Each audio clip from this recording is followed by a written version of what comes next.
Hey friends, welcome back to Homestead on a Prayer. In case you're new here, my name's Jennifer.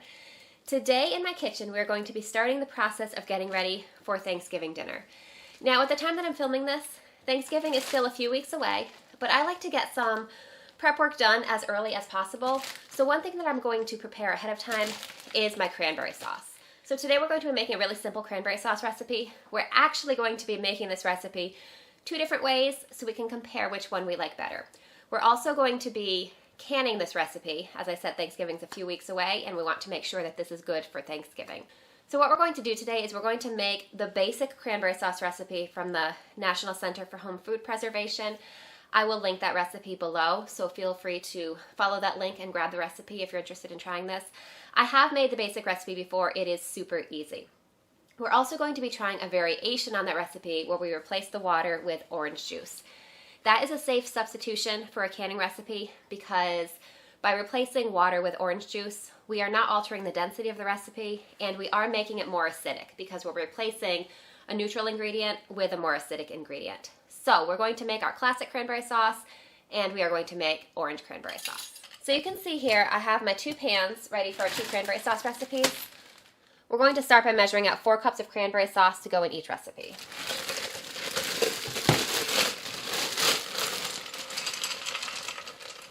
This, admittedly, is a slightly generous 4 cups.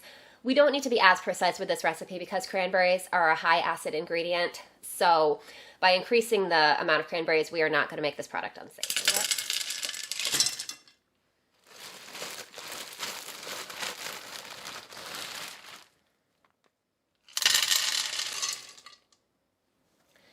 Next to each of our cranberry sauce recipes, we're going to add approximately 2 cups of sugar. I'm going to slightly undermeasure the sugar because I don't want it to be too sweet. The sugar in this recipe is for flavor, not for safety. So again, this is a safe adjustment that we can make. So I have got a half cup here. You can see that I'm putting 4 half cups in, but I'm doing kind of scant half cups every time. So this cranberry sauce will be a little bit on the tart side, which is how I prefer it. I'm thinking with this back one here, I might go even a little bit less than I did on the front one because this is the one that is going to have the orange juice in it. And of course we'll be getting the added sugar from the orange juice as well. To our pan in front here, this is the one that's going to be just the classic traditional cranberry sauce recipe. I'm adding in 1 cup of water. For the recipe in the back, which is going to be our orange variation, first, before juicing the oranges, I'm going to take some of the zest from the oranges and add these right in.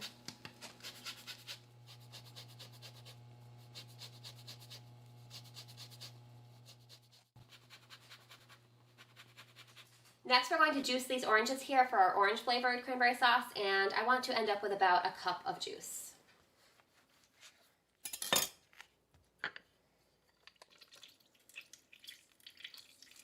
So from the oranges I had out, I got about half a cup of orange juice. I do have a couple more oranges I could juice, but I think what I'm actually going to do is add half a cup of orange juice and half a cup of water. Since this is a little bit of an experiment, I haven't made the orange version before. I want to make sure it's not too orangey. Add our orange juice and water mixture right into the pan. We'll say I haven't tasted them yet, but the orange one definitely smells amazing so far. So I'm just going to turn both of these burners on about a medium heat. We just want to cook the berries and the sugar and the liquid together until the berries start to soften and burst a little bit. You probably noticed that I'm using frozen berries, so it'll probably take me a little bit longer than if I was using fresh.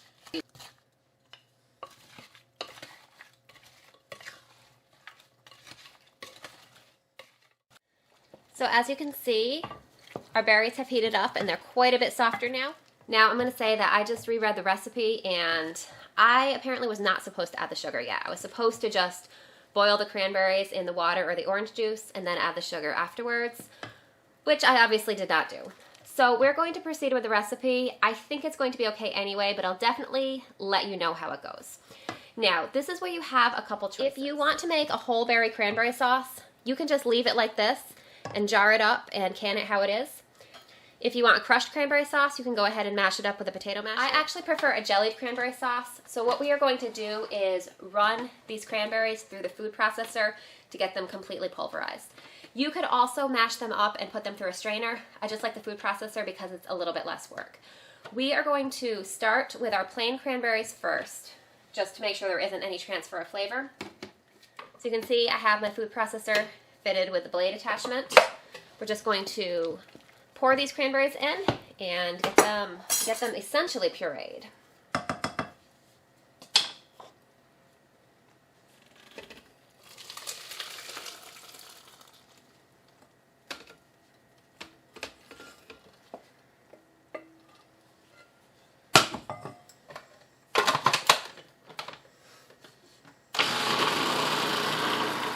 In case you didn't see what happened there, I'm going to say, take a lesson from me and do this in 2 batches. Don't do it all in 1 batch like I just did. It kind of splattered out and made a little bit of a mess on my counter. So I'm going to clean that up and then meet you back here. So I got the mess cleaned up. I ladled about half the cranberry sauce into this bowl here. And I was thinking about it because the last time I made this cranberry sauce, I did do it all in 1 batch and I didn't have that issue. I think the difference is that last time I probably read the recipe more thoroughly and did not add the sugar too soon. That would have made significantly less product in here. So now that we have about half of our batch in here, I'm going to try this again and hopefully have a better result. So as you can see, that worked much better. So I'm going to take this pureed cranberry sauce and return it to the pan here, and then we'll puree our second batch.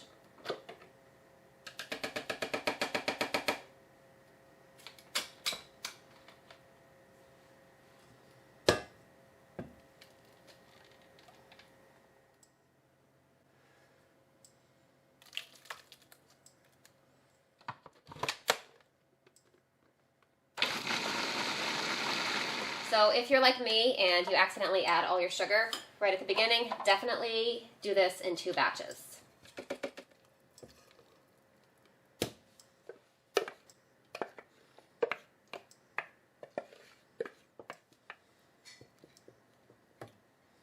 And now for the orange cranberry sauce, I am going to, right from the beginning, ladle about half of this into the bowl and puree just half of it at a time.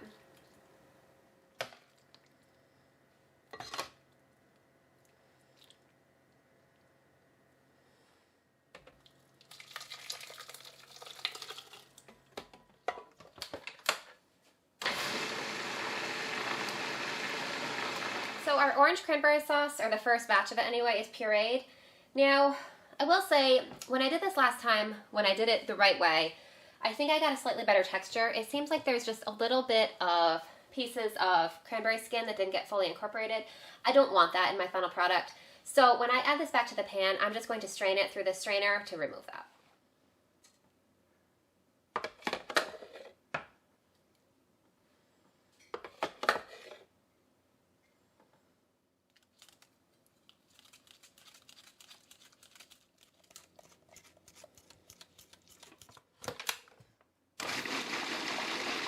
Now, look at the silky smooth texture of this cranberry sauce. I'm really happy I took the time to strain it. You can compare it to this cranberry sauce here. See, this one is a little bit, it's definitely got more of a texture to it. I decided since I'm taking the time to make homemade cranberry sauce, I might as well take a little extra time and make it exactly how I want it. So what I'm going to do, our orange cranberry sauce, that's all done. I'm just going to keep it on low heat to keep it warm. And we're going to go ahead and strain the regular cranberry sauce too. So our original cranberry sauce is all nice and smooth too. I am definitely glad that I took the time to do that. I think it's going to make it a lot more enjoyable final product. And while I was doing that, I sneaked a little taste. I know it's not quite done yet, but it's really good. I am very glad that I decided to reduce the amount of sugar because I don't like it to be really sweet. I like it to be a little tart. And we didn't reduce the sugar by a lot, but just enough to just make it a little more tart like I like it. So here you can see the 2 cranberry sauces here. So this would be the point where we would add the sugar if I had, followed the recipe correctly. So at this point, we're going to heat these back up to a boil. I'm going to boil them for about 3 minutes. Then we're going to ladle them into our jars. I do have a large stock pot here that's all prepared with my jars that are all ready. So as soon as the cranberry sauce is ready, we can go ahead and ladle into our jars. So we boiled the cranberry sauce for 3 minutes. Now it's time to get it jarred. As I mentioned, I have some jars over here prepared in my stock pot. I'm just going to grab these out. I think we're going to start with the original cranberry sauce. Now, because these cranberry sauces, once they're finished, will look identical, I pre-labeled some lids with cranberry sauce and orange cranberry sauce so I can tell the difference.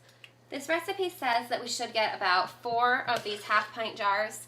Because I did reduce the sugar, and also because I strained out the seeds and skins, we'll probably get less than that. So I'm guessing we'll get 3 jars of each recipe. But it's always good to have extra jars prepared, just in case.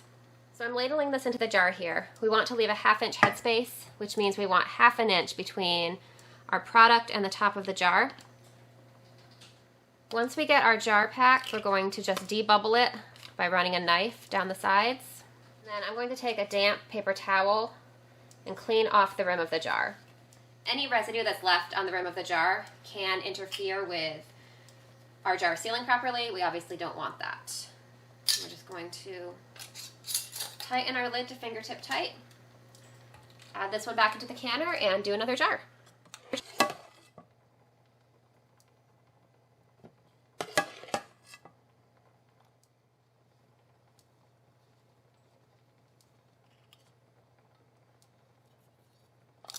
So I got the original cranberry sauce packed up. We actually had slightly less than I expected. So I got 2 full jars that are in the canner and a 1/2 jar that's going in the fridge, and we will probably sample that with dinner tonight. So now we're going to pack up our orange cranberry sauce.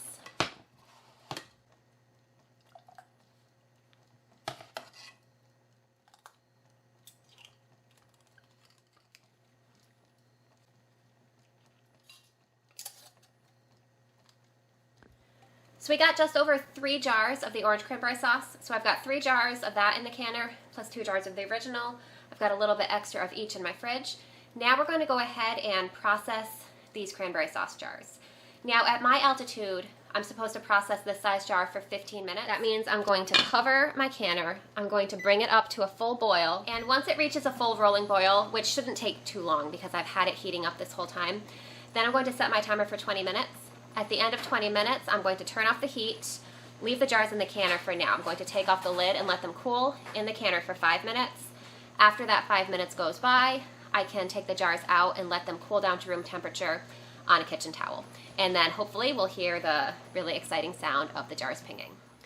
So we got our cranberry sauces all canned. I got 5 jars canned and 2 half jars in the refrigerator. We all sampled the half jars, and I've got to say the results were mixed. So my daughter and my husband both preferred the traditional. My son preferred the orange. I am honestly undecided because I think they're both really good. The cranberry sauce with the orange definitely has a more complex flavor, but I really love the traditional flavor too. So I love both of them.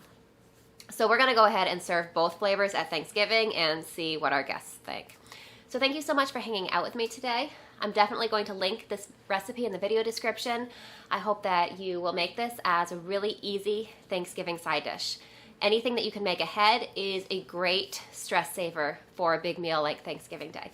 And as I said in the video, you can definitely make it jellied like I did. You can make it crushed. You can make it whole berry. It's very versatile. And I know, hopefully, watching me make this serves as a little bit of a cautionary tale because you saw lots of things that can go wrong.